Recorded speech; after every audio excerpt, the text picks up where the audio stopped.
Hello everyone, দীপশর্মী লাইফস্টাইলে সবাইকে স্বাগত জানিয়ে নতুন একটা ভিডিও শুরু করলাম।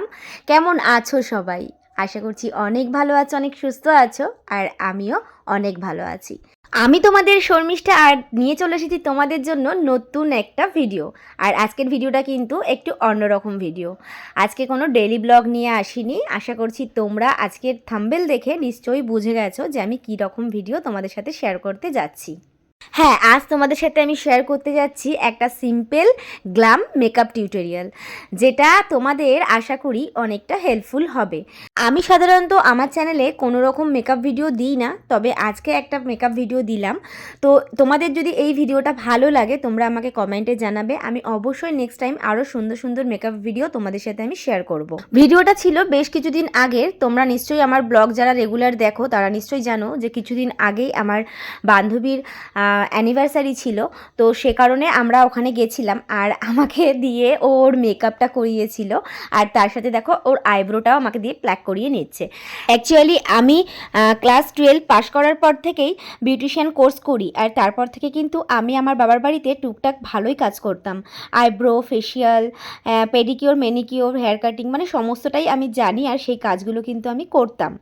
তো যাই হোক, বিয়ের পর এখানে এসে সেভাবে আর কাজ পাওয়া হয় না, সে কারণে আর এই কাজগুলো সেভাবে করাও হয় না। তবে টুকিটাকি মাঝে মধ্যে কাস্টমার পেলে কিন্তু আমি এই কাজগুলো করে থাকি। তো এবার চলো বান্ধবীর মেকআপে আসি। আসলে বান্ধবী আমার কাছ থেকে একটা সফট গ্ল্যাম মেকআপ আমার কাছ থেকে ও চেয়েছিল, আমায় বলেছিল যে ও সিম্পলের মধ্যে একটা লুক রাখতে চায়, যেটাতে কিনা ওকে একদম মনে হবে না যে মেকআপ করেছে, বাট কিন্তু হালকা মেকআপ থাকবে। তো সেরকমই একটা লুক ওকে আজকে আমি দেবো। আর সবার আগে বলছি যে ক্যামেরা কিন্তু ধরার মতন আমি কাউকে পাইনি, আর আমার স্ট্যান্ডও এখানে কিছু ছিল না। যখন যাকে দিয়ে মানে পেরেছি আমি এখানে ভিডিও করিয়েছি, তাই তোমাদের সাথে পুরো টিউটোরিয়ালটা আমি মানে ক্যাপচার করতে পারিনি। আসলে সবাই তো সেদিন ব্যস্ত ছিল, বুঝতেই পারছো। তবু যতটা পেরেছি ততটা আমি তোমাদের সাথে শেয়ার করছি। তো এবার হয়তো তোমরা অনেকে বলতে পারো যে দিদিভাই তুমি তো একজন মেকআপ আর্টিস্ট, তাহলে কেন মেকআপের ভিডিও পোস্ট করো না? হ্যাঁ, অ্যাকচুয়ালি এবার আমি বলি যে আমি না এখনও অবধি নিজেকে ওই মেকআপ আর্টিস্ট বলে না দাবি করতে পারি না, কারণ আমি নিজেকে অত বড় নামি দামি মেকআপ আর্টিস্টদের জায়গায় কখনো বসাতেই পারি না। আসলে ভাবতেই পারি না, কারণ আমি তাদের মতন অতটা ভালো কাজও কিন্তু করি না।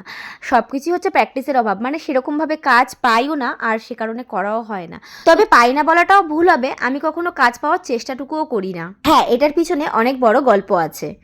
আমি মেকআপ আর্টিস্টের কোর্স জানা সত্ত্বেও একজন কন্টেন্ট ক্রিয়েটার হিসাবে নিজেকে কেন এই জায়গায় নিয়ে আসলাম, তো সেটার পিছনেও কিন্তু অনেক বড় গল্প আছে। চলো আজ তোমাদের সাথে শেয়ার করা যাক। 2020 সালের 2 মার্চ আমাদের বিয়ে হয়, আর বিয়ে করার 21 দিনের পরে কিন্তু লকডাউন পড়ে যায়। আর লকডাউনে আমাদের পরিস্থিতিটা কী ছিল তোমরা নিশ্চয়ই সবাই জানো। তো সেই সময় সত্যি বলতে এই সংসারে ইনভলভ তো অবশ্যই ছিলাম। সংসারের কাজকর্মের মানে পরেও না অনেকটা টাইম ফাঁকা পেতাম, যেই টাইমটা না আমার কাটতো না, একা লাগতো, বোরিং লাগতো, ভালো লাগতো না। তো সেই সময় টাইম পাসের জন্য না আমি মেকআপের ভিডিও প্রচুর পরিমাণে দেখতাম। আসলে মেকআপের প্রতি একটা আলাদা ভালোবাসা ছিল, আর সেটা না আমার বর খুব নোটিস করে। তখন বলে তুমি যখন এত ইন্টারেস্টেড তাহলে চলো তোমাকে একটা মেকআপের কোর্সে ভর্তি করে দিই, তুমি মেকআপ কোর্সটা করে নিয়ে তুমি একটা মেকআপের মানে পার্লার করো, তুমি মেকআপের কাজগুলো করো।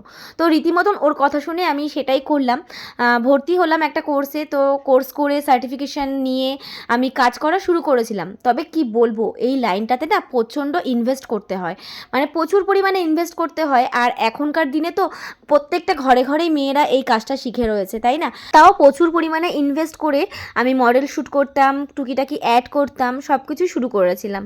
তবে কাজ পেতাম, খুব বেশি যে পেতাম সেটা নয়, খুব কমই পেতাম, যেহেতু কম্পিটিশন মার্কেট তোমরা বুঝতেই পারছো। কিন্তু পেতাম আমি সবটাই ব্যারাকপুরের দিকে। তো সবসময় একটা কাজের জন্য অত দূর মানে সব কিছু টেনে টেনে নিয়ে যেতে না প্রচণ্ডই প্রবলেম হয়ে যেত। তো রানাঘাটে না আমি সেভাবে কোনো কাজই পেতাম না। মানে এখানকার মানুষ না এই মেকআপের দামটা ঠিক দিতেই জানে না।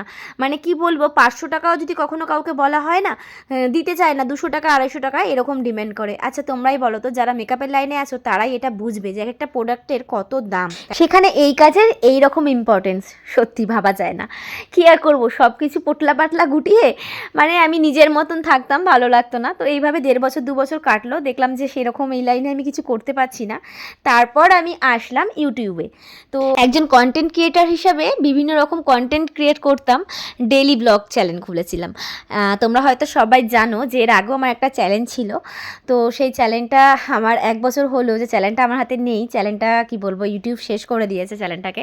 তো তার জন্যই আবার এই চ্যানেলে নতুন করে ফিরে আসা। তো ওই চ্যানেলে আমি 4 থেকে 5 মাস কাজ করেছিলাম, তারপরে কিন্তু আমি সফলতা পেয়েছিলাম। তো আস্তে আস্তে দেখলাম সাকসেস হচ্ছি, আমার চ্যানেল মনিটাইজ হয়, আর 8 মাসের থেকে কিন্তু আমার পেমেন্ট ঢুকতে শুরু করে, 1 বছরের মধ্যে আমি পেমেন্টও পেয়েছিলাম। তো যাই হোক, চ্যানেলটাতে আমার ভালোই গ্রো করে গেছিলো, ভগবানের আশীর্বাদে নিজে কিছু মানে ইনকাম করছিলাম। তবে জানি না কার কুনজর পড়েছিল আমার চ্যানেলটার ওপরে, আমার চ্যানেলটা পুরো মানে শেষ হয়ে গেল, ভাবলে আমার এখনও কষ্ট হয়। যাই হোক, ও মানে পুরোনো দিনগুলো আর মনে করতে চাই না। তো তারপর এই চ্যানেলে ফিরে আসা, আর তারপর থেকে তো তোমরা দেখতেই পাচ্ছ এই চ্যানেলে আমি রেগুলার ব্লগ আপলোড করছি, কাজ করে যাচ্ছি। জানি না কবে সফলতা পাবো, তবে আমি এত তাড়াতাড়ি কিন্তু মানে আমার মনকে ভাঙবো না, আমি কখনোই ডিমোটিভেট হব না, আমি কাজ করে যাব। জানি পরিশ্রম করলে পরিশ্রমের মূল্য ঠিক পাওয়া যায়। তো ভগবান একদিন নিশ্চয়ই আমার সফলতা এনে দেবে, নিশ্চয়ই আমি সফলতা পাবো, এটা আমার মনের দৃঢ় বিশ্বাস। তো এটাই হচ্ছে তোমাদের সাথে শেয়ার করার ছিল, যে আমি মেকআপ আর্টিস্টের কাজ জানা সত্ত্বেও, মেকআপ জানা সত্ত্বেও আমি মেকআপ না করে কেন ইউটিউবার হলাম, কেন আমি একজন কন্টেন্ট ক্রিয়েটার হিসাবে কাজ করছি। তো এটাই হচ্ছে ব্যাপার। আমার মনে হয় প্রত্যেকটা হাউস ওয়াইফদেরই না সংসারের পাশে না নিজেকে কিছু করা উচিত। দেখবে যতই মানে বড়দের অনেক অর্থ থাকুক না কেন, নিজের হাতে কিন্তু কিছুটা অর্থ থাকাটা খুব ভালো। মানে নিজে যদি নিজের শখগুলো মেটাতে পারিস, এর থেকে ভালো কিছু হয় না, তাই না? অ্যাটলিস্ট অন্যের ওপর তো ডিপেন্ডেন্ট হতে হবে না, তাই না? সেলফ ডিপেন্ডেন্ট তো থাকবো।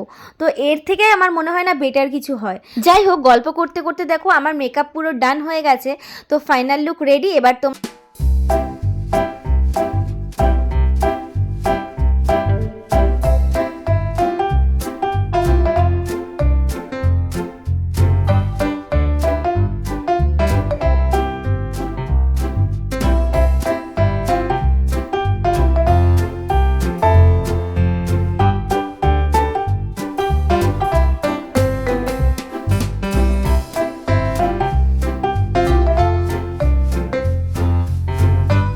যে ওর মেকআপ করে ওকে, ওর মানে ও কতটা খুশি, ওর কীরকম লাগছে, তো সেগুলোই তো তোমাদের সঙ্গে শেয়ার করছি। এবার তার আগে তোমরা কমেন্ট করে জানিও যে তোমাদের কেমন লাগলো।